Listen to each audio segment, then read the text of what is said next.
Kajian Kitab.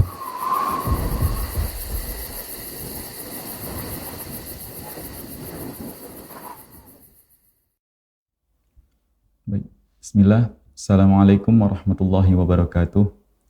Alhamdulillah wassalatu wassalamu ala rasulillah amabad. Para pemirsa Rosyad TV, kita kembali di kajian kitab yang membahas tentang ayat-ayat Allah pada tubuh manusia. Dan Alhamdulillah sudah bersama kita dan terhubung bersama kita guru kita Ustadz Abu Ihsan Al-Asari Hafizahullah Ta'ala. Dan di pertemuan lalu kita sudah membahas pembukaan tentang apa yang akan kita bahas dari kitab yang ditulis oleh Ustadz Abu Ihsan Hafizahullah Ta'ala sendiri tentang ayat-ayat Allah pada tubuh manusia. Dan di pertemuan kali ini kita akan melanjutkan pembahasannya tentang ayat-ayat Allah pada tubuh manusia hanya di Rosyad TV, saluran dakwah keluarga Islami. Dan kita sudah terhubung bersama Ustadz, kita sapa dulu Ustadz. Assalamualaikum Ustadz. Waalaikumsalam warahmatullahi wabarakatuh. Siap Ustadz, boleh dilanjutkan Ustadz pembahasan kita tentang ayat-ayat Allah pada tubuh manusia. Silahkan Ustadz. Ya. Assalamualaikum warahmatullahi wabarakatuh. Alhamdulillah. Nahmaduhu wa nasta'inuhu wa nastaghfiruh. Wa na'udzu billahi min syururi anfusina wa sayyiati a'malina may yahdihillahu fala mudhillalah wa may yudlil fala hadiyalah. Asyhadu an la ilaha illallah wahdahu la syarikalah wa asyhadu anna Muhammadan abduhu wa rasuluh. Ya ayyuhalladzina amanu ittaqullaha haqqa tuqatih wa la tamutunna illa wa antum muslimun. Amma ba'du fa inna ahsanal kalami kalamullah wa khairal hadi Rasulillah sallallahu alaihi wasallam wa syarrul umur muhdatsatuha wa kullu muhdatsatin bid'ah wa kullu bid'atin dhalalah wa kullu dhalalatin finnar. Para pemirsa dan para pendengar Rosyad TV yang dimuliakan Allah, kaum muslimin dan muslimat, semoga Allah Subhanahu wa taala merahmati kita semua. Alhamdulillah pada kesempatan pagi ini kita dapat bertemu kembali. Kita masih membicarakan ataupun melanjutkan pembahasan buku ayat-ayat Allah pada tubuh manusia. Pada pertemuan terdahulu kita telah menjelaskan mukaddimah dari buku ini, ya, berapa penting materi yang kita bicarakan, apa tujuannya dan latar belakang penulisan buku ini, ya sudah kita sampaikan pada pertemuan yang lalu. Dan pada kesempatan pagi ini kita akan melanjutkan, kita akan membahas bab yang pertama, yaitu firman Allah, asal usul penciptaan manusia, yaitu renungkanlah penciptaan dirimu. Ini bab pertama. Kita mulai pembicaraan dari penciptaan manusia. Ya, kita yang Allah Subhanahu wa taala sebutkan dalam Al-Qur'an, Alla ta'alal insani hinun minad dahri lam yakun syai'an madhkura. Tidakkah datang pada manusia satu masa di mana mereka dulu bukanlah sesuatu yang disebut, yaitu tidak ada. Dan merenungi penciptaan diri kita merupakan sesuatu yang diperintahkan Allah Subhanahu wa taala. Ini perintah Allah. Allah berfirman di dalam kitabnya, "Falyanzuril insanu mimma khuliq." Maka hendaklah manusia memperhatikan dari apa dia diciptakan. Jadi Allah Subhanahu wa taala memerintahkan kita untuk memperhatikan, menazar mimma khuliq, dari apa manusia itu diciptakan, asal usul kita dari mana. Kita perlu tahu itu supaya kita mensyukuri, ya, setiap nikmat yang Allah berikan kepada kita, bahwa nikmat kehidupan yang Allah berikan ini adalah sesuatu yang sangat mahal, sangat berharga. Ya, tidak bisa kita beli dengan apapun yang kita miliki. Ya. Nah, maka Allah perintahkan kita untuk memperhatikan asal-usul penciptaan kita. Dan di dalam Al-Quran, Allah Subhanahu wa Ta'ala menjelaskan secara garis besar bagaimana manusia itu tercipta, bagaimana Allah Subhanahu wa Ta'ala menciptakan manusia itu dengan proses-proses yang panjang, proses demi proses dilalui, sehingga jadilah dia sebuah makhluk yang sempurna, fi ahsani taqwim, sebaik-baik bentuk. Ya Allah sebutkan manusia diciptakan dalam sebaik-baik bentuk. Ya, coba kita bercermin, kalau punya cermin, dan perhatikan bagaimana Allah menciptakan kita, tata letaknya, ya, bagaimana Allah mengatur masing-masing indera pada tempatnya, ya, dengan tepat, sehingga kita jadi seperti ini. Mungkin di sini ada desainer, desain grafis, atau siapapun, dokter atau apa, coba ciptakan makhluk, ya, desain makhluk dengan segala fungsinya seperti manusia. Gak usah melebihi lah kita katakan ya, seperti aja. Coba ada nggak yang bisa tak katik nanti program-program yang bisa merangkai gimana, tapi jangan meniru ciptaan Allah, yaitu letakkan mata di tempat yang lain, hidung di tempat yang lain, mulut di tempat yang lain, telinga di tempat yang lain, jangan di tempat ataupun pada bentuk yang Allah ciptakan ini. Jangan tiru, coba. Bisa nggak kita membuat itu? Tidak. Kita tidak akan bisa. Kalaupun kita bisa buat itu nggak karuan bentuknya, menakutkan mungkin ya. Nah, jadi Allah ciptakan kita itu fi ahsani taqwim, sebaik-baik bentuk, sempurna. Ya, ciptaan Allah Subhanahu wa Ta'ala. Maka kita diperintahkan Allah untuk mentadabburi, itu perhatikan bagaimana proses kita ini terjadi sehingga seperti ini, ya. Allah ciptakan laki-laki dan perempuan, ya, dengan fungsinya masing-masing, ya, dengan perbedaan yang ada. Walaysa dzakaru kal unsa, laki-laki tidak sama dengan wanita, ya, dan sehingga keduanya memiliki ketertarikan satu sama lain, ya, dan itulah proses, ya, kita katakan perkembangbiakan manusia, adanya ketertarikan antara dua makhluk yang berbeda jenis. Para pemirsa dan para pendengar yang dimuliakan Allah, ini satu, ya, kita katakan mahakarya yang luar biasa. Maka dikatakan bahwa ya, kita katakan manusia itu adalah mahakarya yang tidak akan bisa ditiru, ditandingi oleh siapapun. Maka bersyukurlah kita diciptakan dalam bentuk seperti ini. Ya, jangan kita kufur nikmat dan kita merasa, wah, bentuk saya nggak bagus, mau Allah pindahkan hidung ke belakang. Kadang-kadang sebagian orang mengeluh kenapa, karena hidungnya pesek misalnya. Ya, alhamdulillah, ya, walaupun pesek tetap di depan Allah buat. Kalau Allah buat di belakang itu susah nanti gitu. Ya kan? Nah, demikian. Jadi ya bersyukurlah kita diciptakan dalam bentuk yang luar biasa. Maka dari itu coba perhatikan bagaimana Allah membuat kita, menciptakan kita tanpa campur tangan dari ibu bapak kita. Ayah ibu kita cuma mengandung saja. Proses terjadinya bagaimana Allah membentuk, membelah, ya, dan menciptakan itu tidak ada campur tangan dari ayah ibu kita. Ibu kita tidak sama sekali tidak mengetahui itu. Ya, dia cuma mengandung saja. Ya, jadi ibu kita, ya, kita kata tidak mengikuti proses itu, ya, dia cuma mengandung saja.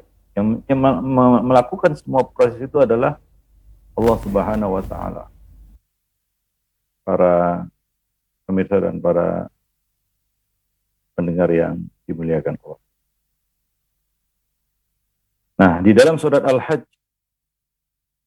ayat 5, Allah Subhanahu wa taala berfirman, "Ya ayuhan nas, in kuntum fi raibin minal ba'tsi, fa inna khalaqnakum min turab, thumma min nutfah, thumma min 'alaqah, thumma min mudghah, mukhallaqah wa ghairi mukhallaqah, linubayyana lakum."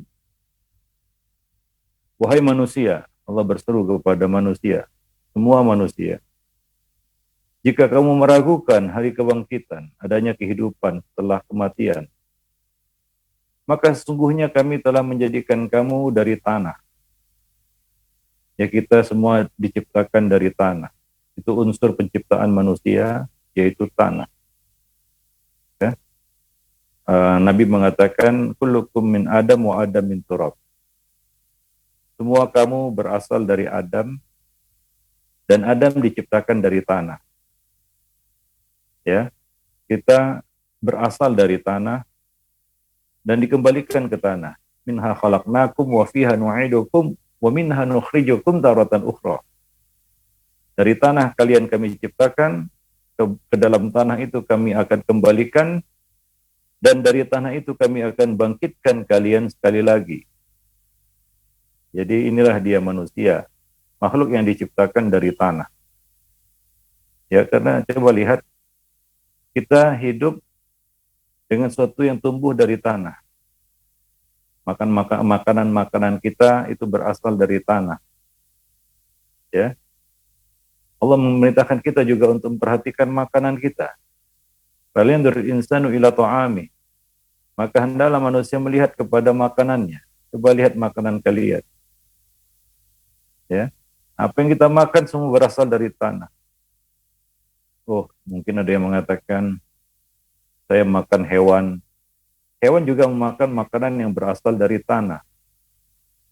Ya, nah demikian. Maka makanan yang sehat adalah makanan yang berasal dari tanah. Ya, itu makanan yang sehat. Kalau makanan kimia itu menimbulkan banyak penyakit, karena itu bertentangan dengan unsur penciptaan dan manusia itu, yaitu tanah. Ya, banyak penyakit-penyakit yang muncul dalam tubuh kita karena kita mengkonsumsi sesuatu yang bukan berasal dari tanah. Ya, kimia-kimia yang mungkin itu menjadi racun dalam tubuh kita. Ya, karena kalau kita lihat asal usul penciptaan kita dari tanah, maka makanan kita, ya, unsur pembentuk tubuh kita ini harusnya dari tanah. Kita ganti itu dengan kimia, bahan-bahan kimia, zat-zat kimia, maka tubuh akan menolak itu. Tubuh tidak menerima itu. Maka akan terjadilah, kita katakan, suatu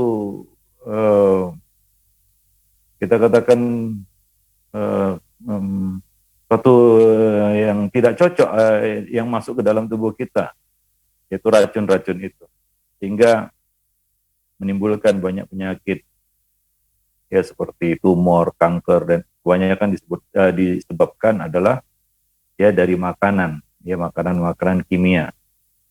Maka sekarang orang-orang kembali kepada makanan yang disebut raw food, ya, yaitu makanan, ya, yang alami, yang natural, ya, kembali ke alam. Demikian, back to nature, kan, kata orang sekarang. Ya, baru orang sekarang sadar, ya, bahwa dia harus kembali ke alam, yaitu ke tanah. Ya, sesuatu yang tumbuh dari tanah. Karena kita berasal dari tanah. Ini sesuatu yang nggak bisa diingkari oleh manusia. Ya, coba, ya, kita makan kimia tiap hari, ya, sesuatu yang bukan berasal dari tanah, zat-zat kimia. Mungkin kita akan sakit, banyak penyakit yang muncul, dan mungkin kita tidak akan bertahan lama hidup. Ya, nah demikian. Ya, seperti, ya, kita katakan makanan-makanan yang, ya, bercampur dengan banyak bahan-bahan yang, ya, kita katakan buatan, ya, kimiawi, itu banyak menimbulkan penyakit-penyakit. Wallahu a'lam bishawab. Karena asalnya kita berasal dari tanah. Khalaqnakum min turab, kata Allah Subhanahu wa taala. Ya, dengan menyadari ini saja kita tahu bagaimana cara hidup sehat. Bagaimana kita bisa menjaga nikmat tubuh kita. Ya, tubuh kita ini yang Allah ciptakan ini dari tanah. Baik. Tapi ya kadang-kadang manusia tidak puas ya. Makanan-makanan yang berasal dari tanah itu mungkin tidak mengundang selera mereka, tidak memancing selera mereka, nafsu makan mereka, sehingga mereka perlu sesuatu yang selain dari tanah itu, yang menyebabkan ya ketidakstabilan ataupun ketidaknormalan pada tubuh mereka. Ya, ingat, makanan yang masuk ke dalam tubuh kita ini pada hakikatnya adalah benda asing. Dia adalah racun yang bisa membunuh kita. Ya, maka Allah Subhanahu wa taala melengkapi kita dengan berbagai organ-organ tubuh untuk menetralisir racun-racun itu. Mulai dari ya banyak ya kita katakan anggota-anggota tubuh yang memang diciptakan untuk menyaring racun-racun yang masuk ke dalam tubuh kita.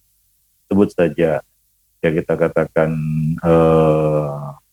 empedu, ya, limpa, ya, hati, ginjal, ya itu semua menyaring kotoran-kotoran yang makanan saripati makanan yang masuk dari luar, para pemirsa dan para pendengar yang dimuliakan.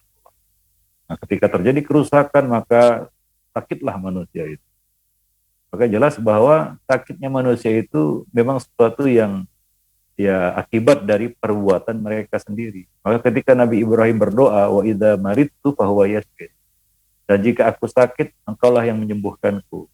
Nabi Ibrahim tidak menisbatkan sakit kepada Allah. Artinya, ya Allah, jika engkau membuat aku sakit, tidak. Walaupun itu semua takdir Allah, dari Allah, ketentuan Allah, tapi akibat dari perbuatan manusia. Ya, salah satunya masalah makanan. Ya. Maka dari itu Allah perintahkan kita untuk melihat makanan kita. Ya, nah demikian. Ya, sebagaimana dikatakan, ya, bahwa perut ini adalah baitudda, rumah penyakit. Ya, kebanyakan penyakit berasal dari makanan yang masuk ke dalam tubuh kita. Ya, maka dalam Islam makanan itu diatur sangat ketat. Ada halal food istilahnya dalam Islam.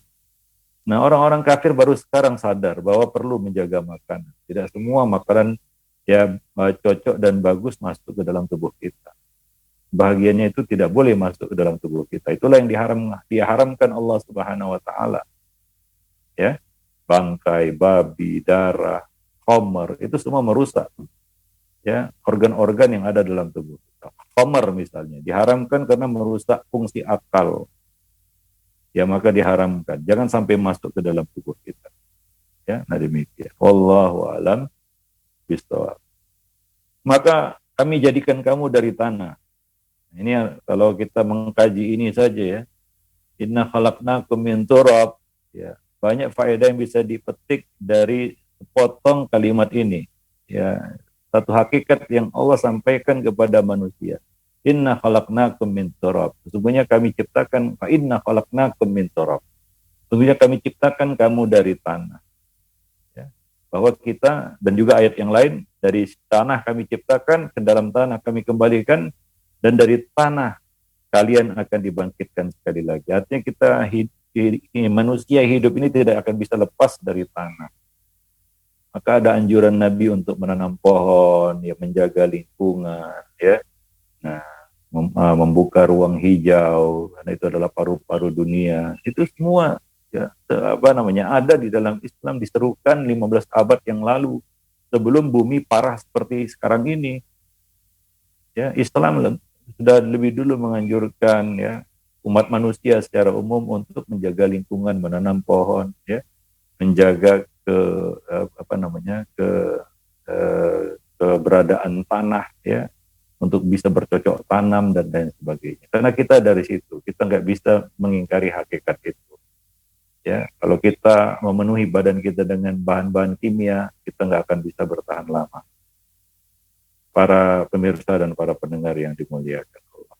Baik. Kemudian dari saripati tanah yang ya, kalau Adam langsung ya Allah ciptakan dengan tangan Allah, lalu Allah menciptakan Adam dengan tangannya, lalu mengatakan meniupkan ruh padanya, lalu jadilah Adam. Ya, tingginya langsung 60 hasta, 30 meter. Itu naziroan, itu Adam langsung tanpa proses bayi dan lain sebagainya.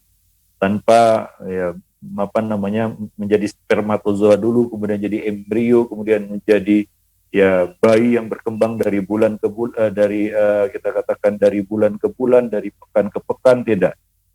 Ya harus berada di dalam rahim, kemudian keluar dari rahim, tidak. Adam langsung tanpa memerlukan rahim seorang ibu, ya, tanpa memerlukan proses persalinan, tanpa harus melewati masa penyusuan, itu Adam. Maka kalau ada yang menyembah Nabi Isa karena dia terlahir tanpa ayah, maka coba lihat, Adam lebih dahsyat bagi penciptaannya daripada Nabi Isa. Kalau mereka menuhankan Nabi Isa karena lahir tanpa ayah, maka Nabi Adam itu lebih dahsyat lagi. Ya, tidak memerlukan semua proses itu. Ya. Nabi Isa masih perlu rahim seorang wanita, yaitu Maryam alaihissalam. Perlu menjalani proses persalinan keluar dari rahim itu. Dan perlu proses penyusuan, ya, dan perkembangan dari balita ke remaja ke dewasa dan seterusnya. Adam tidak, langsung jadi. Dan tingginya langsung 30 meter atau 60 hasta, lebih kurang 30 meter.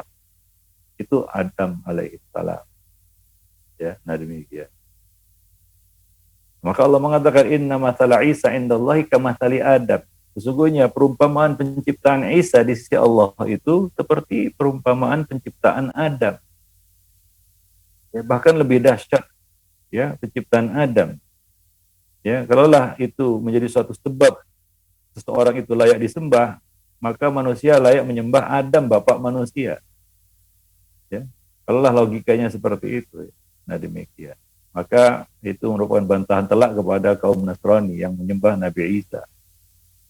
Ya, para pemirsa dan para pendengar yang dimuliakan Allah. Tsumma min nutfah.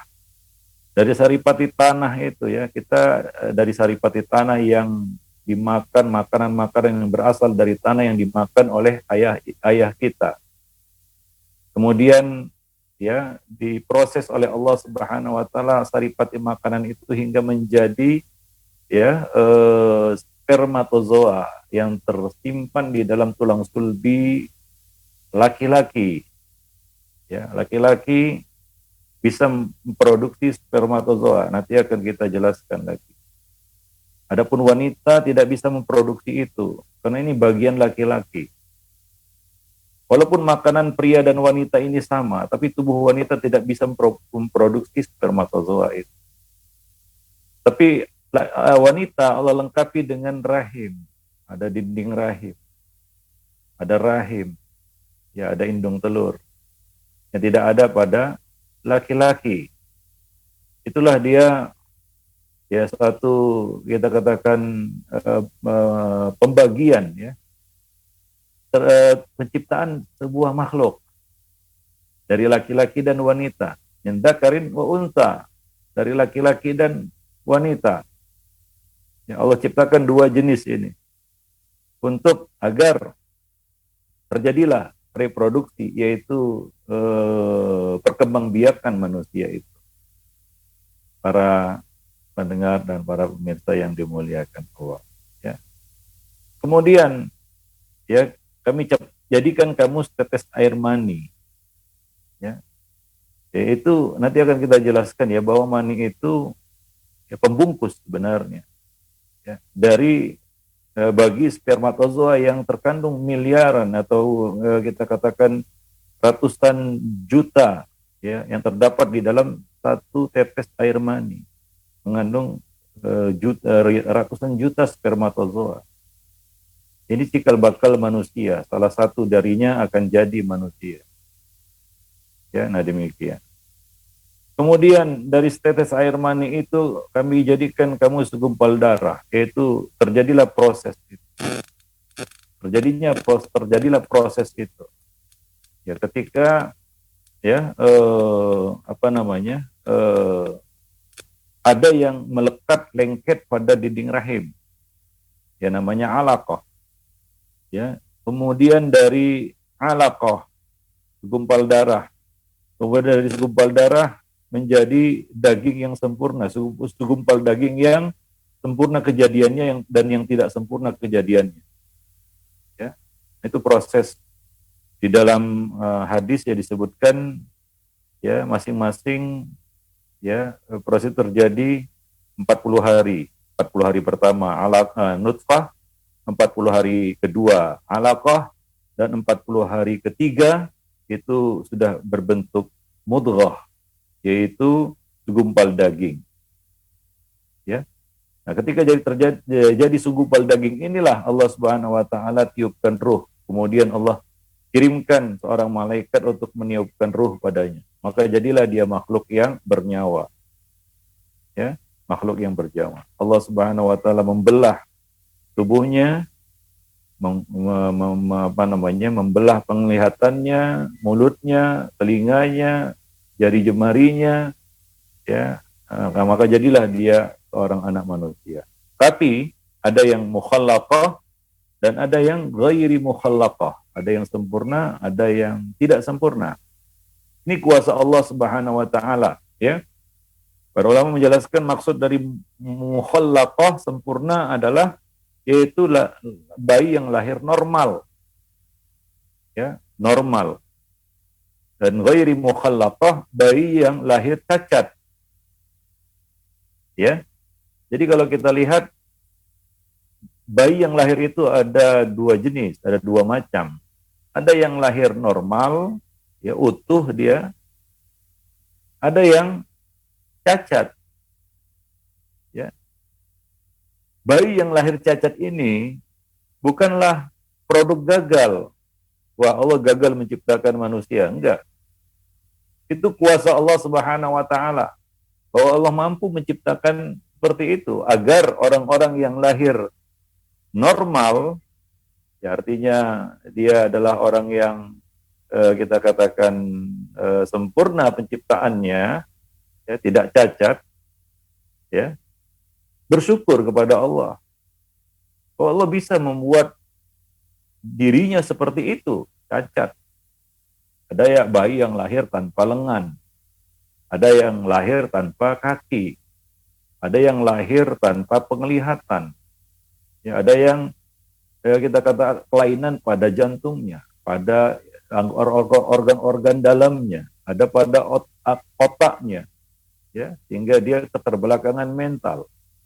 Ini ciptaan Allah semua, ya, untuk menjelaskan kepada manusia, ya, bahwa Allah Maha Kuasa untuk menciptakan seperti itu. Ya, tapi kenyataannya kan banyak, ya, mayoritas ya bayi itu lahir kan normal, artinya ya dia utuh, ya. Nah demikian, tidak cacat, ya. Nah demikian. Allahu a'lam bishawab. Ya, mayoritas. Nah, agar manusia-manusia yang sempurna ini, ya, tidak cacat ini, normal ini, dia bersyukur kepada Allah. Ya. Bahwa Allah menciptakan dirinya komplit, lengkap, utuh. Tidak seperti yang lainnya. Nah, kalau kita diciptakan Allah sempurna seperti ini, ya kita masih juga mengeluh, kita masih ya kufur kepada Allah, itu betul-betul kita pantas mendapatkan hukuman dari Allah Subhanahu wa taala. Ya, banyak manusia itu kufur, ya. Banyak manusia itu tidak puas dengan apa yang Allah ciptakan pada dirinya. Ya, nah, maka kita dilarang merubah-rubah ciptaan Allah. Kita sudah sempurna fi ahsani taqwim. Karena yang mengajak kita untuk merubah-rubah ciptaan Allah itu adalah setan. Ya, tujuannya apa? Agar manusia itu kufur kepada Allah, tidak puas dengan apa yang Allah ciptakan pada dirinya. Nah demikian. Wallahu a'lam bishawab. Baik. Jadi begitu Allah ciptakan manusia. Linubayyina lakum, agar kami jelaskan kepada kamu kekuasaan kami. Tapi Allah Maha Adil, ya. Kalau kita lihat orang-orang yang cacat, ya, kalau kita lihat orang-orang yang cacat, Allah beri kelebihan-kelebihan yang tidak Allah berikan kepada manusia yang normal. Ya. Allah beri kelebihan bagi mereka. Yang paling berharga yang Allah berikan kepada orang-orang yang cacat itu adalah kekuatan hatinya. Luar biasa. Kita lihat orang-orang cacat itu tidak mengeluh dengan cacatnya. Dan yang lebih luar biasa lagi adalah dia punya kemampuan untuk bisa menghidupi dirinya, bahkan walaupun tanpa bantuan orang yang normal. Ya, dia bisa menghidupi diri sendiri. Kita lihat dia orang-orang cacat itu ya, mereka mencari kehidupan mereka sendiri, mencari rezeki sendiri. Ada orang kita kalau pernah lihat ya, orang yang buta matanya, ya keliling-keliling itu menjual kerupuk. Pernah nggak lihat seperti itu? Dia buta, sana kemari dia pergi menjajakan kerupuk. Ini orang cacat, tidak punya penglihatan. Bayangkan kita menjem aja lah, nggak usah ya kita katakan berhari-hari, 1 hari saja coba. Apalagi harus melakukan kegiatan kita sendiri, aktivitas kehidupan kita sendiri. Apalagi mencari nafkah. Ini luar biasa kekuatan hati yang Allah berikan kepada orang-orang cacat ini. Ya, yang tidak dimiliki mungkin oleh orang-orang yang normal. Maka seharusnya kita malu ya, orang yang normal ini ya, melihat orang-orang cacat itu. Ya, kita masih suka mengeluh, berkeluh kesah. Ya, itu adalah memang sifat manusia. Tapi kenapa kita kurang mensyukuri nikmat Allah Subhanahu wa taala pada diri kita? Ya, nah demikian. Maka itu merupakan ya pukulan telak bagi orang-orang yang normal. Kalau masih ya kita katakan berkeluh kesah dengan apa yang telah Allah berikan kepada mereka. Kita malu dengan orang-orang cacat itu. Nah demikian. Bahkan yang lebih parah lagi adalah banyak manusia-manusia yang normal ya, itu pura-pura cacat. Pura-pura buta, pura-pura puntung tangannya, pura-pura puntung kakinya. Begitu dikejar Satpol PP, lari dia. Bisa lari rupanya. Rupanya keluar lengannya, keluar kakinya, keluar nyala matanya. Gitu ya. Ketika dikejar-kejar Satpol PP. Gitu. Nah, coba lihat itu. Ya, para pengemis yang pura-pura cacat. Padahal mereka manusia normal. Ya, nah demikian. Ya malu ya sama orang cacat kalau seperti itu. Nah, ini menunjukkan ya bahwa ini Allah menciptakan segala sesuatu itu dengan keadilan ya. Allah Maha Adil, memberikan segala sesuatunya itu dengan ya keadilannya ya. Ya Allah beri ya sesuatu yang tidak Allah beri kepada yang lain. Allah yaqbidu wa yabsutu. Allah yang melapangkan dan Allah yang menyempitkan rezeki. Ya, Allah bagi-bagi rezeki itu. Maka tidak ada satu orang pun di dunia ini yang rezekinya sama persis, gak ada. Berbeda-beda satu sama lain. Nah demikian. Wallahu a'lam. Jadi Allah beri kekuatan hati ya kepada orang-orang cacat itu untuk bisa menerima cacatnya satu. Ya, mungkin kalau kita ya normal ini ya diuji lah dengan cacat itu ya mungkin kita sudah mengomel ya, kita tidak puas, kita berontak, kita berkeluh kesah. Tapi kita lihat orang cacat itu dia tidak pernah berkeluh kesah dengan kecacatan yang mereka miliki. Kekuatan hati yang Allah berikan kepada mereka. Ya, wallahu a'lam. Nah, demikian. Baik, bahkan saya pernah lihat itu ya, orang yang nggak punya lengan, nggak punya kaki, bayangkan. Tidak punya lengan, tidak punya kaki. Ya, lahir, tapi hidup ya. Yang menakjubkan adalah dia bisa melakukan pekerjaannya sehari-hari untuk keperluan dirinya sendiri tanpa bantuan orang lain. Padahal kalau dia mau manja hidupnya ya dia kan cacat ya udahlah minta dilayani semuanya sama orang lain, makan disuapi ini tidak. Tapi kita lihat itu menakjubkan sekali. Bagaimana kekuatan hatinya itu menjalani kehidupan sendiri tanpa bergantung kepada orang-orang yang normal. Lucunya, sangat naif. Sebagian orang yang normal hidupnya maunya dilayani. Kalau bisa udah besar pun makan disuapi kan begitu ya. Semua disiapkan orang lain, dibantu orang lain.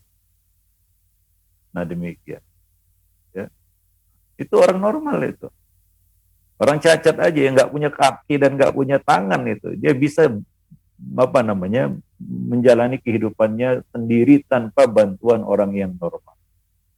Ini kelebihan yang Allah berikan kepada hamba-hamba ya. Wallahu a'lam. So, kita nggak tahu lah kalau satu hari saja kita nggak pakai lengan, nggak pakai kaki. Kira-kira gimana? Kita nggak memfungsikan keempat anggota tubuh kita itu. Mungkin kita nggak bisa hidup mungkin ya. Kita akan mengeluh, kita akan mungkin mau rontok hati kita ya, menjalani kehidupan seperti itu. Tapi orang cacat itu Allah beri kekuatan hati yang luar biasa. Para pemirsa dan para pendengar yang dimuliakan. Maka kalau kita ini punya tangan, punya kaki, bersyukurlah kepada Allah Subhanahu wa taala. Kalau orang cacat yang nggak punya tangan bisa hidup sendiri tanpa bantuan orang, kenapa kita hidup yang normal ini terlalu manja? Bagian orang kita lihat manja, semua harus dilayani oleh orang lain. Bahkan seolah-olah dia tidak bisa hidup tanpa bantuan orang lain. Ya, para pemirsa dan para pendengar, malu kita dengan orang-orang cacat itu. Nah, itu makna dari firman Allah, min mudghah, ya ketika sudah jadi segumpal daging sudah dibentuk oleh Allah, ada yang bentuknya normal, ya ada yang bentuknya cacat. Ya, nah demikian. Wallahu a'lam bishawab. Wa nuqirru fil arhami ma nasya'u ila ajalin musamma. Kemudian kami tetapkan kamu di dalam rahim menurut waktu yang telah kami kehendaki, yang sudah ditentukan ya, dengan kehendak kami. Jadi kita dilakukan prosesnya itu di dalam rahim. Tadi kita sebutkan ya bahwa bapak ibu kita itu tidak ikut campur dalam penciptaan, proses penciptaan itu. Ya, ibu kita cuma mengandung saja, apalagi bapak cuma menyemprotkan mani ke dalam rahim, selesai. Itu saham laki-laki wajar kalau disebut 25% aja. Ibu itu 75%. Ya. Nah, supaya kita tahu bahwa yang menciptakan kita ini bukan ayah ibu kita. Mereka cuma wasilah. Ya, mereka cuma sebab yang Allah pilih untuk melahirkan kita, untuk menciptakan kita. Bukan nenek moyang kita. Maka kalau ada yang menyembah nenek moyang, seolah-olah nenek moyang itulah yang menciptakan dirinya, itu dia tidak tahu bagaimana proses penciptaan manusia. Nah, itu salah satu hikmah Allah jelaskan penciptaan manusia itu di dalam Al-Quran. Ya, karena sampai hari ini kan masih banyak yang menyembah leluhur ya. Ya, masih banyak yang menyembah leluhur. Nenek moyangnya. Sebagian agama menyembah, ya memang Tuhannya nenek moyangnya. Dia menyembah nenek moyang. Ya, kadang-kadang kalau masih nenek moyangnya itu masih ada fotonya, itu dipajang fotonya, dia sembah itu. Ya, nah seolah-olah ya, moyangnya inilah yang menciptakan dirinya. Nenek moyangnya inilah yang menciptakan dirinya. Bahwa dia ada karena nenek moyangnya ini. Maka di dalam Al-Quran ini salah satu hikmah Allah sebutkan, ya Allah cantumkan ya agak lebih detail ya tentang penciptaan, asal usul penciptaan manusia, supaya kita tahu dan sadar bahwa yang menciptakan kita Allah Subhanahu wa taala. Ayah ibu kita cuma menjalani prosesnya saja. Mereka tidak ikut campur ketika sudah berada ya di dalam rahim, maka Allah menjalankan proses itu sampai waktu yang telah ditentukan menurut kehendak kami, manasya'u, menurut kehendak kami, ila ajalin musamma, sampai batas waktu yang kami tetapkan. Allah tidak sebutkan di sini ya berapa bulan, walaupun normalnya 9 bulan. Ya, ternyata ada juga yang kurang dari itu. Ada yang lahir prematur, 7 bulan sudah lahir. Ya. Ada yang lebih dari itu, 1 tahun belum lahir. Nah, Imam Syafi'i disebutkan dalam biografi beliau berada di dalam rahim ibunya selama 2 tahun. Para ulama di dalam kita katakan ilmu faraid ya, menjelaskan tentang batas waktu seorang janin itu, bayi itu berada dalam perut ibunya. Berapa lama? Ini berkaitan dengan warisan janin ya. Ya. Mereka berbeda pendapat. Ada yang mengatakan maksimal 5 tahun. Ada yang mengatakan maksimal 2 tahun. Ya, nah demikian. Ya, jadi demikian ya. Allah Subhanahu wa taala tidak menyebutkan di sini berapa lamanya dengan waktu. Tapi Allah kembalikan kepada kehendaknya ya. Nah, ma nasya'u ila ajalin musamma, menurut kehendak kami. Tapi normalnya manusia ya 9 bulan 10 hari ya. Nah, demikian. Maka siap-siaplah dia keluar ya dari rahim ibunya. Dia tidak selamanya berada dalam rahim ibunya. Ya. Dan kehidupan manusia ini kan berjalan maju ke depan, bukan mundur ke belakang. Ketika kita berada di dalam rahim, proses yang akan kita lewati adalah keluar dari alam rahim itu ke alam dunia. Manusia yang sudah lahir ke alam dunia, dia tidak akan mau lagi kembali ke alam rahimnya. Ke alam rahim, tidak akan mau. Siapa yang mau kembali ke alam rahim? Tidak ada. Ya, dan begitu juga ketika dia sudah sampai ke alam berikutnya, ya dia tidak akan kembali ke alam yang sesudahnya, ya, yang sebelumnya. Ya, nah demikian. Dia tidak akan kembali ke alam yang sebelumnya. Begitulah kehidupan manusia akan terus maju ke depan. Ya, nah demikian. Baik. Tsumma nukhrijukum tifla. Kemudian kami keluarkan kamu dari rahim itu, ya. Nukhrijukum, kami keluarkan kamu dari rahim itu dengan susah payah antara hidup dan mati, ya. Ya, ibu kita melahirkan kita, ya. Tiflan, kata Allah, yaitu dalam bentuk bayi, sebagai bayi. Maka berapa lama pun seorang insan, seorang bayi berada dalam rahim ibunya, dia keluar tetap sebagai bayi. Artinya ada masa di mana Allah perintahkan sel itu untuk berhenti membelah. Kita berasal dari satu sel, nanti akan ada penjelasannya, ya. Kemudian membelah hingga menjadi miliaran sel. Dari satu sel itu membelah jadi miliaran sel, dan terus berkembang. Ya, terus berkembang. Tapi ada masa ya, di mana itu berhenti di dalam rahim itu, ya. Sudah selesai pembelahannya di dalam rahim. Pembelahan akan dilakukan di luar rahim. Dan itu tidak akan lewat ya. Ya, berhenti dia di situ. Ya, nah demikian. Siapa yang menghentikan proses itu? Sampai sekarang para dokter ya, ahli-ahli ya kesehatan ataupun ya yang di bidangnya ya, itu belum menemukan jawabannya. Kenapa pembelahan sel itu berhenti? Tidak berlanjut ya, secara liar ya, tidak terkontrol di dalam rahim begitu. Sehingga ada bayi yang lahir sudah kumisan, sudah jenggotan gitu ya. Ya, sudah seperti orang dewasa begitu ya. Enggak, tetap lahir dia sebagai bayi. Ada banyak hikmah di situ. Karena kita lihat bayi itu, coba lihat, setiap orang yang melihat bayi pasti itu muncul ya, timbul ya dalam hatinya rasa kasihan, ya, sayang kepada bayi itu. Menyenangi, menyenangkan, nyenengin gitu kata orang. Bayangkan kalau lahir udah tuwek begini ya, atau sudah ya, kita katakan sudah ya dewasa kan begitu ya, sudah ya bocah saja lah, bukan bayi ya, itu kan sudah nggak lucu lagi. Ya, coba lihat bayi itu, siapa yang tidak gemas lihat bayi? Bayi bagaimanapun bayi itu, mau bayi yang hitam, mau bayi yang putih, mau bayi yang merah, ya mau rambutnya ikal, keriting, lurus, botak, bayi itu lahir menyenangkan orang yang melihatnya. Nah, itu kuasa Allah, kasih sayang Allah Subhanahu wa taala. Bahwa kita ini, penciptaan kita ini itu tidak lepas dari kasih sayang Allah Subhanahu wa taala. Mulai dari awal itu, kita dari tanah, tapi prosesnya Allah Subhanahu wa taala ubah dalam bentuk cair supaya memudahkan. Tidak terus dalam bentuk padat gitu ya. Tanah kan padat. Bayangkan kalau dari awal penciptaan manusia itu terus dalam kondisi padat, ya, dalam bentuk padat, benda padat. Waduh, nggak tahu lah bagaimana kita bisa berkembang biak ya begitu ya.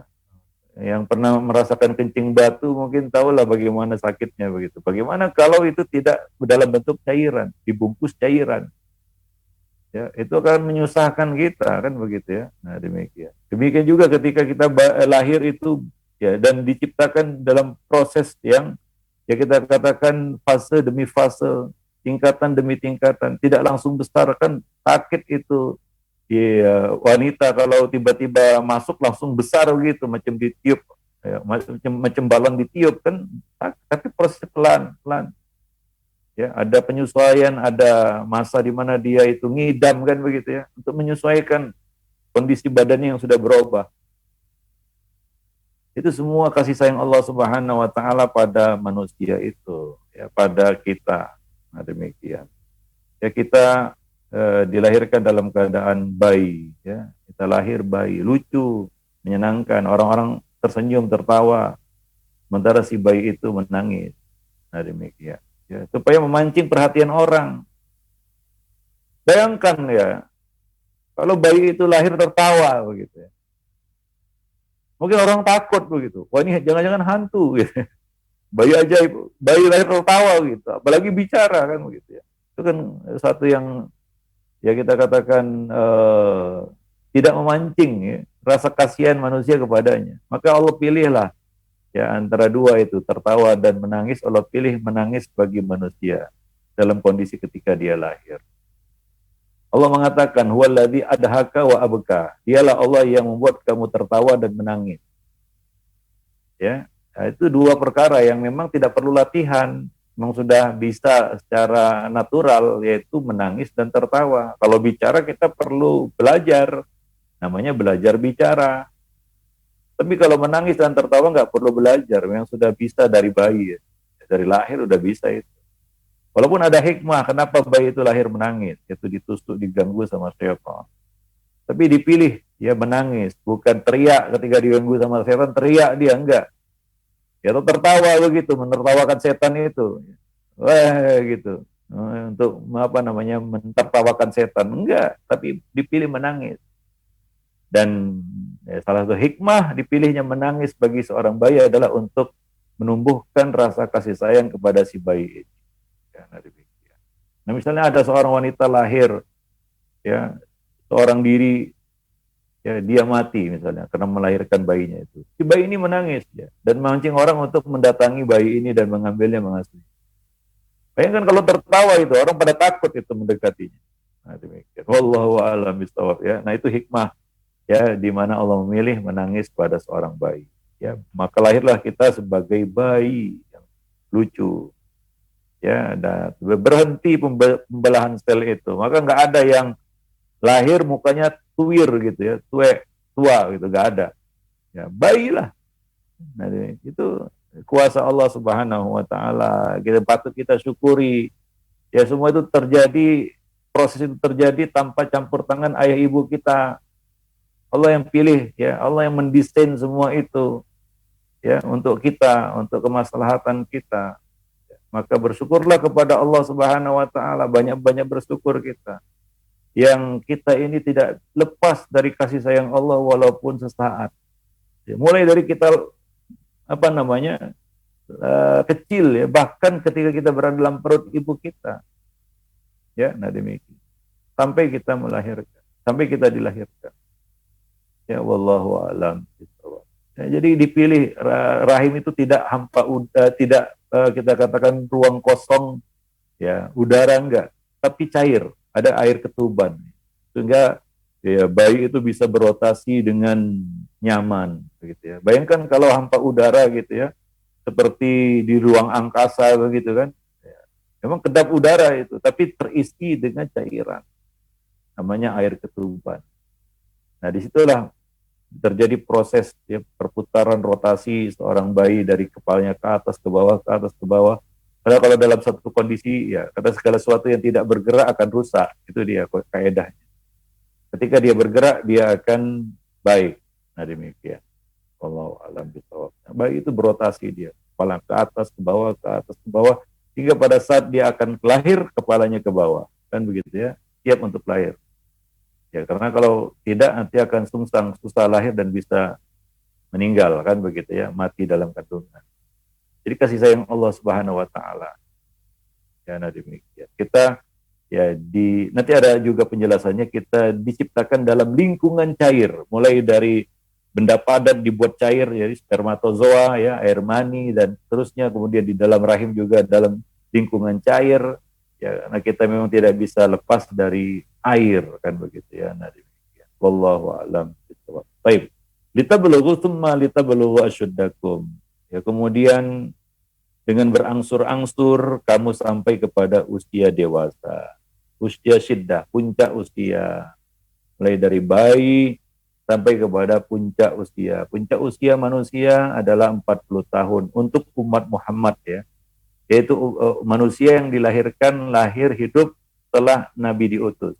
Kita ini sampai akhir zaman. Batas usia kita 60 sampai 70. Puncak usia 40 tahun. Ya, ketika sampai 40 tahun ke atas mulai terjadi penurunan-penurunan. Ya. Kemudian secara berangsur-angsur kamu sampai kepada usia dewasa. Allah mengatakan di dalam Al-Qur'an, la tarkabunna tabaqan an tabaq. Kamu akan melewati kehidupan ini fase demi fase. Kehidupan kita ini ya mulai dari kecil sampai dewasa sampai nanti kita kembali kepada Allah Subhanahu wa taala, kita lewati fase demi fase.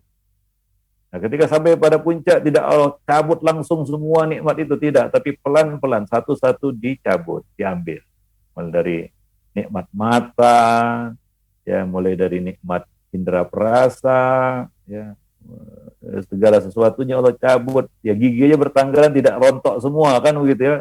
Nah, ketika 40 tahun ke atas rontok semua enggak, satu-satu tanggal itu ya. Nah, demikian. Makan pun sudah oper kanan oper kiri kan begitu ya. Nah, ya ompong sini pindah ke sini, ompong sini pindah ke sini kan begitulah dia. Ya, cabut satu demi satu ketika kamu sampai pada puncak usia manusia yaitu 40 tahun. Hatta balau idza balagha arba'ina sanah wa hatta idza balagha asyuddakum wa balagha arba'ina sanah. Ketika kalian sampai kepada puncak usia kalian, yaitu kalian sampai pada usia 40 tahun. Siapa yang masih ingat mungkin yang sudah lewat 40 tahun, waktu 40 tahun itu adalah ya puncaknya. Di atas 40 tahun dia sudah merasakan keluhan-keluhan penyakit ya, sakit sana, sakit sini, dikit-dikit sakit, dikit-dikit masuk angin. Ya itu tanda itu. Sakit itu mukaddimah kematian. Sakit itu mukaddimah kematian. Kalau udah mulai sakit-sakit, ya siap, ya udah tahulah itu. Itu udah kode alam istilahnya. Tanda-tanda yang Allah berikan kepada manusia. Ya artinya udahlah. Ya sudah sampai kepada puncaknya. Ya, ketika sampai di puncak, nggak ada jalan di hadapan kita selain jalan menurun. Artinya apa? Ketika 40 tahun ke atas yang beruntung ya, dapat usia sampai sejauh itu, bersyukurlah kepada Allah. Ya sudah mulai fokus. Karena ketika sudah sampai 60 tahun ke atas, Allah sudah angkat uzur ya, atas orang itu. Ya, dalam hadis disebutkan bahwa Allah mengangkat uzur atas orang yang telah diberikan 60 tahun lebih. Usia 60 tahun lebih. Ya, jawaza sittin. Melewati 60 tahun, maka sudah dicabut uzur. Artinya apa? Nggak ada alasan lagi. Nggak ada alasan lagi. Ya. Kalau anak-anak muda ya mungkin karena godaan masih besar, harapan masih banyak, ya kelihatannya masih kuat, ya mungkin masih bisa dimaklumi. Tapi bagi orang tua udah nggak bisa dimaklumi lagi, khususnya bagi yang 60 tahun ke atas. Kalau masih maksiat juga, kalau masih nggak fokus juga untuk menatap akhirat, ya nggak bisa, nggak tahu mau bilang apa lagi ya. Nah demikian. Kata orang sekarang tua-tua keladi, makin tua makin menjadi. Nah, harusnya kita udah fokus lah kepada akhirat ketika kita sampai kepada puncak usia kita. Tsumma litablughu asyuddakum. Kemudian kalian akan sampai pada puncak usia kalian. Wa minkum may yutawaffa. Di antara kalian ada yang diwafatkan. Wa minkum may yuraddu ila ardhil umur. Dan di antara kalian ada yang dikembalikan kepada ya, usia yang sangat tua, yaitu pikun. Ada yang wafat, ada yang pikun. Demikian. Likai la ya'lama min ba'di ilmin syai'a. Agar dia tidak mengetahui lagi sesuatu yang telah diketahuinya sebelumnya. Ya, coba lihat orang pikun ya, dicabutlah nikmat akal. Terakhir dicabut itu ya. Yang terakhir dicabut kalau Allah cabut nikmat itu adalah nikmat akal. Ya. Bukan gila, bukan, tapi pikun. Ya. Pikun itu kan ya 11-12 seperti orang gila kan begitu ya. Dicabut nikmat itu. Ya, kalau gila itu secara total, pikun itu setengah gitu ya. Nah, Sama-sama nikmat akal yang dicabut itu. Maka itu salah satu musibah yang kita harus berlindung kepada Allah darinya, yaitu pikun. Nah, itulah dia perjalanan hidup manusia itu. Ya. Para pemirsa dan para pendengar yang dimuliakan Allah. Itulah hidup kita. Itulah yang akan kita jalani, yang sudah dijalani oleh orang-orang sebelum kita. Ya, dan kita juga akan seperti itu. Allah ceritakan itu secara garis besar di dalam surat Al-Hajj ayat 5 ini. Ya, nah demikian. Luar biasa ya. Allah jelaskan ini kepada kita ya dengan dalam satu ayat saja Allah menceritakan hidup manusia dari A sampai Z. Ya, dari awal dia bukan sesuatu yang disebut, bukan apa-apa sampai ya dia akan kembali kepada Allah Subhanahu wa taala penciptanya. Wallahu alam bishawab. Jadi demikian ya. Ya, di antara kalian yang diwafatkan, kalau umur umat Muhammad ya, umur umat akhir zaman ini antara 60 sampai 70 tahun. Ya, bisalah lebih-lebih sedikit, tapi ya rata-rata segitulah dia umur manusia. Ya, 60 sampai 70 tahun. Kadang-kadang lebih sedikit, ada yang sampai 80 ya, yang lebih dari 80 ya 1-2 orang kan begitu ya. Yang enggak banyak, tapi rata-rata seperti itu. Ya. Nah, tidak bisa seperti umat sebelumnya yang bisa sampai 1000 tahun. Kita nggak bisa. Karena ini tanah ini ya. Nah, ini tanah ya. Ini ada batasnya. Ada masa pakainya juga. Seperti spare part mobil juga itu. Ada masa udah aus dia nggak bisa lagi diperbaiki. Ya diganti pun nggak bisa udah. Ya, sudah habis masanya. Begitu. Para pemirsa dan para pendengar yang dimuliakan Allah. Nah, demikian. Bagaimanapun canggihnya ilmu pengetahuan teknologi yang dimiliki manusia di zaman modern ini, mereka tidak akan bisa memperpanjang umur mereka sampai seperti umur umat-umat sebelumnya. Umur umat Nabi Nuh itu sampai 1000 tahun, padahal ilmu pengetahuan di zaman itu tidaklah semaju sekarang. Ya, jelas itu. Dulu nggak ada rumah sakit, nggak ada apotek, nggak ada ini itu dan sebagainya. Nggak semaju sekarang, ada alat-alat yang canggih nggak ada zamannya Nabi Nuh. Tapi umur manusia bisa panjang sampai 1000 tahun. Ya Nabi Nuh saja berdakwah 950 tahun. Umurnya tentu lebih dari itu. Ya.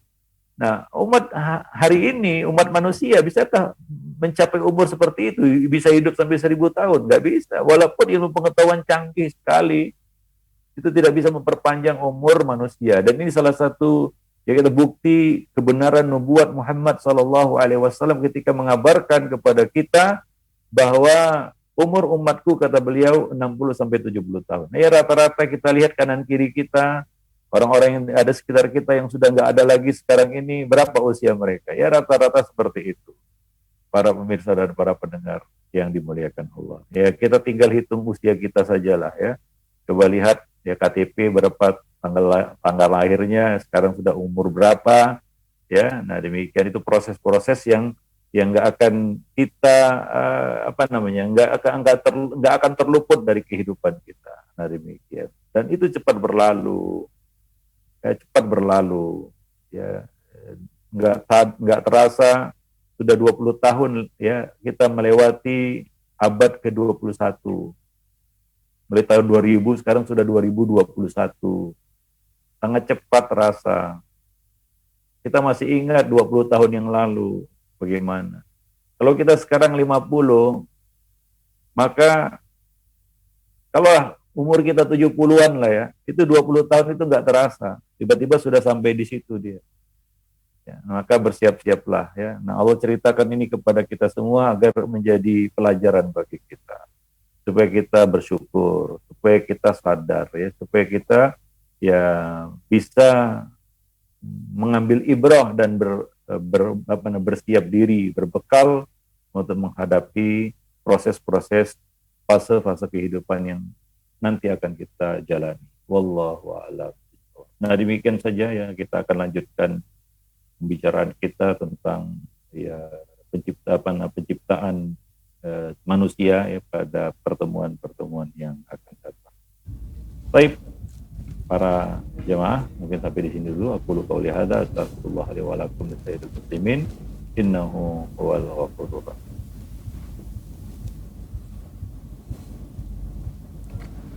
Baik, jazakumullah khairan Ustaz atas faedahnya di pagi ini, dan pada para pemirsa Rosyad TV yang ingin bergabung di kajian kita pagi ini bisa bergabung di interaktif atau mengirimkan pesan SMS atau WhatsApp di nomor 0822 8888 6630 0822 8888 6630. Baik Ustaz, sambil menunggu para pemirsa Rosyad TV yang ingin bergabung bersama kita, ada pertanyaan nih Ustaz. Tadi disampaikan tentang bahwasannya penciptaan di bab pertama ini yang dibahas tentang merenungkan penciptaan Allah tentang diri kita gitu ya Ustaz. Dan ayat yang diangkat adalah ayat yang Al-Hajj ayat 5 tadi ya Ustaz, dan itu seruannya umum ya Ustaz, untuk seluruh manusia gitu ya Ustaz, agar manusia bersyukur akan nikmat kehidupan ini gitu. Pertanyaannya Ustaz, bentuk syukur tertinggi manusia kepada Allah ketika dia tahu bahwasannya, ketika dia telah mengetahui bahwasannya Allah adalah penciptanya, bagaimana Ustaz? Silakan Ustaz. Ya, syukur itu kalau kita bicara syukur ya ada standar, kita katakan standar yang paling bawah ya, yaitu melaksanakan kewajiban, meninggalkan larangan. Itu bentuk syukur. Kita diminta Allah salat 5 waktu, ya salatlah 5 waktu. Tiba bulan Ramadan, berpuasalah bulan Ramadan. Itu rukun Islam ya. Ada kewajiban zakat, keluarkan harta kita. Mampu pergi haji, pergilah, berangkatlah haji. Ya, itu kewajiban agama. Ya, nah demikian. Kemudian juga ya bentuk syukur kita adalah menjaga diri dari hal-hal yang dilarang Allah Subhanahu wa taala ya. Nah demikian. Itu standar, kita katakan yang paling dasar lah, basic kita katakan. Orang itu bersyukur kepada Allah jika dia melakukan perintah dan menjauhi larangan. Ya, semampu yang bisa dia lakukan ya, dengan kesungguhan yang dia miliki. Mau lebih dari itu, nah jadi syukur itu tingkatan. Ya, maka lakukan yang sunnah-sunnah yang memang Allah tidak tuntut kita, tapi kalau dikerjakan Allah akan menyintai kita, menyayangi kita. Yaitu amal-amal sunnah namanya. Ya, kerjakanlah sholat di samping sholat 5 waktu, ada sholat malam, ada sholat duha, ada puasa juga demikian. Sebagai ungkapan syukur kita lebih ya kepada Allah Subhanahu wa taala. Nah demikian. Jadi ya mungkin yang lebih tinggi lagi itu tidak berbatas bagaimana seorang hamba mengungkapkan syukurnya kepada Allah Subhanahu wa taala. Ya, nah demikian. Tapi ada batas minimalnya lah. Maka dia dikatakan sudah bersyukur. Jika dia melakukan apa yang Allah minta, ya bertauhid, tidak mensekutukan Allah, ya la ilaha illallah Muhammadur Rasulullah, kan begitu ya. Dia bersyahadat la ilaha illallah, salat 5 waktu, ya kemudian tunaikan zakat kalau kita punya harta yang lebih, ya termasuk orang yang kaya, kan begitu ya, yang punya harta yang lebih. Kemudian berpuasa bulan Ramadan, kalau tiba bulan Ramadan, kalau punya uang untuk pergi haji, ya berangkat haji. Itu minimal ya, sebagai bentuk syukur. Kalau dia langgar itu, dia termasuk hamba yang tidak bersyukur alias kufur. Ya, nah demikian. Mau lebih lagi, kerjakan yang sunnah-sunnah. Nah demikian ya. Jadi syukur itu tingkatan. Hingga Nabi ketika ditanya oleh Aisyah, ya, Aisyah melihat Nabi mengerjakan sholat malam sampai bengkak kaki beliau. Ya, ini menunjukkan lamanya berdiri ya. Apa jawaban Nabi? Ketika Aisyah bertanya, ya Rasulullah, mengapa kamu lakukan ini? Bukankah kamu adalah hamba yang sudah diampuni dosanya yang lalu maupun yang akan datang? Maka apa jawaban Nabi? Afala akuna abdan syakura. Bukankah lebih baik aku menjadi hamba yang bersyukur? Nabi menilai kurang. Nggak perlu menambah dan menambah. Nah demikian. Wallahu alam bishawab. Jadi bentuk syukur itu bertingkat-tingkat ya, tidak sama ya. Nah demikian. Wallahu alam bishawab. Baik. Baik Ustaz, jazakumullah atas jawabannya, jazakumullah khairan. Dan sudah ada penelpon yang bergabung bersama kita Ustaz, kita sapa dulu. Assalamualaikum. Ustaz. Halo, Assalamualaikum. Waalaikumsalam. Dengan Bapak siapa di mana? Izin Pak Ustaz mau bertanya. Ini Dengan siapa Pak? Tema. Bisa Pak Ustaz? Halo. Iya Pak, sudah terhubung Pak. Ya, ini ada dua pertanyaan nih Pak Ustaz. Ini Yang dengan pertama, Bapak siapa di mana? Yang pertama Pak Ustaz, di Padang Mahsyar itu kan kita dikumpulkan semuanya dalam keadaan tidak berbusana, kan begitu Pak Ustaz. Namun di antara itu semua yang paling pertama nanti diberikan Allah pakaian adalah kepada Nabi Ibrahim.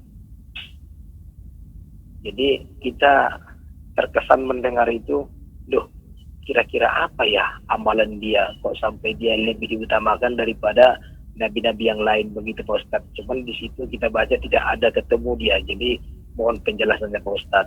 Yang kedua, masalah sholat Jumat Pak Ustaz. Ini yang azan satu kali menghormati yang azan dua kali, yang azan dua kali menghormati yang azan satu kali. Cuman yang azan dua kali, ya waktu azan pertama kan ada sholat sunat namanya Pak Ustaz. Ini banyak sekali dilakukan sholat sunat ini niatnya qobliyah ataupun rawatib.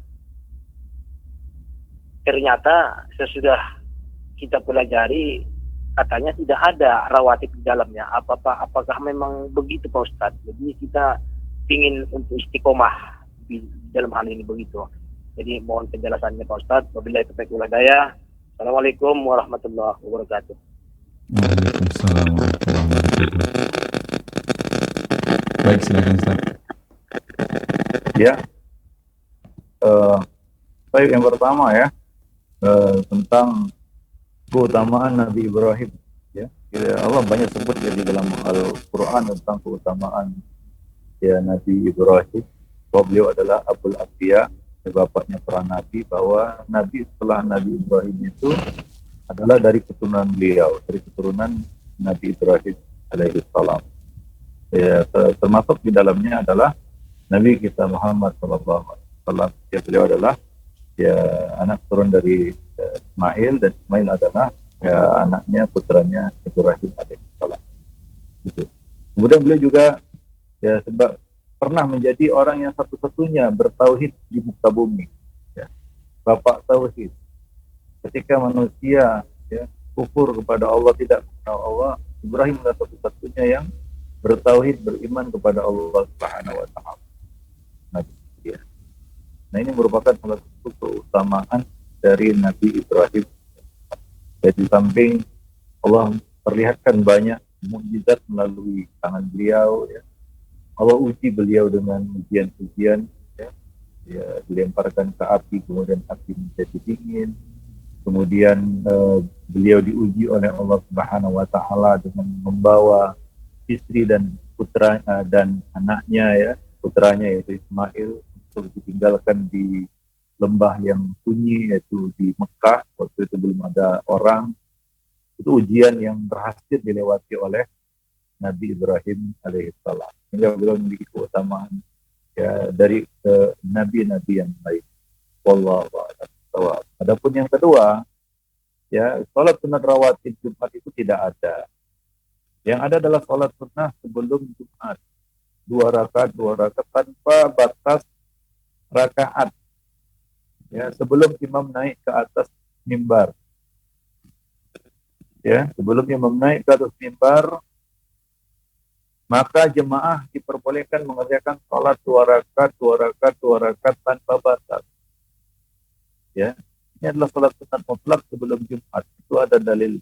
Adapun kalau niatnya salat sunat rawatib, maka tidak ada dilakukan Nabi dan para sahabat. Ya, salat sunat rawatib sebelum Jumat seperti salat sunat rawatib yang menyertai salat fardu. maka nggak ada qabliyah Jumat. Yang ada ba'diyahnya. Itu yang dikerjakan oleh Nabi. Tidak ada dinukil dari sahabat bahwa beliau mengerjakan qabliyah Jumat. Tapi bagi yang ingin mengerjakan sholat sunnah mutlak 2 rakaat sebelum imam naik mimbar, dipersilakan. Ya, wallahu a'lam. Baik Ustaz, mungkin pertanyaan kita dari studio Ustaz, ada sebagian orang yang bentuk dari rasa syukurnya terhadap nikmat Allah tentang tubuhnya lah, kita bilang Ustaz, menjaga kesehatan tubuh atau menjaga pola makan yang sehat, pola hidup yang sehat dengan mengkonsumsi makanan-makanan sehat dan juga rutin berolahraga, tapi dia meninggalkan kewajiban utamanya. Apakah ini juga, apakah ini bagian dari mensyukuri nikmat Allah Ustaz atau gimana Ustaz? Silakan Ustaz. Ya, tadi kan kita sebutkan ya, batas minimal orang itu bersyukur orang mengerjakan kewajiban dan menjauhi larangan. Yang haram ditinggalkan, itu dia bersyukur kepada Allah. Yang wajib dikerjakan, itu bentuk dia syukur kepada Allah. Itu minimal. Ya, minimalnya itu. Nah, kalau itu tidak lakukan berarti dia tidak bersyukur kepada Allah. Ya, maka jangan sampai kita melakukan treatment kesehatan itu dengan meninggalkan kewajiban. Itu belum bersyukur. Belum dikatakan bersyukur kepada Allah Subhanahu wa taala. Nah, jadi lakukan standar minimal itu. Kemudian setelah itu ya jagalah ya ciptaan Allah itu. Ini adalah titipan Allah, badan ini titipan Allah, jangan dianiaya. Maka Allah mengatakan dalam Al-Quran, wala tulqu bi aydikum ila tahluka, ya, wala taqtulu anfusakum la dharar wala dirar. Itu nas-nas syariat yang memerintahkan kita untuk menjaga tubuh. Jangan lemparkan dirimu kepada kebinasaan. Jangan bunuh dirimu sendiri. Jangan rusak diri sendiri dan orang lain. La dharar wala dirar. Ada aturan-aturan dalam sunnah, semuanya itu mengarah kepada hidup sehat. Nah, itu usaha yang bisa kita lakukan sebagai bentuk ya kita mensyukuri nikmat ini, kita jaga nikmat ya. Tapi ada standar minimalnya bersyukur itu, yaitu tadi melaksanakan perintah dan menjauhi larangan. Yang haram ditinggalkan, yang wajib dikerjakan. Nah, wallahu a'lam bishawab. Semakin bagus kita mengerjakan itu, semakin tinggi syukur kita kepada ya. Tapi kita lalai itu, maka makin rendah bentuk syukur kita kepada. Ada yang sholat juga, tapi ya nggak ke masjid, ya sekedar untuk melepaskan tanggung jawab dan ada juga yang di akhir waktu kan ada. Ya, maka ya kita katakan nilai syukurnya juga sangat rendah. Kalau dia tidak kerjakan, artinya dia kufur. Maka ada kaidah tentang syukur. Tiap berkurang nikmat itu pasti disebabnya kurangnya syukur. Tiap turunnya azab itu pasti karena syukur. Karena Allah mengatakan la in syakartum la azidannakum wa la in kafartum inna azabi lasyadid. Itu dalil. Wallahu a'lam. Baik Ustaz, jadi ada standar minimalnya tadi Ustaz ya, dan yang paling minimalnya adalah ya ketika udah bersyahadat atau bertauhid, dia juga harus menjalankan perintah dan meninggalkan larangan-larangan tadi Ustaz. Jadi sehebat apapun yang lain-lain bentuk syukur tapi standar minimalnya tidak dipenuhi, percuma aja gitu ya Ustaz.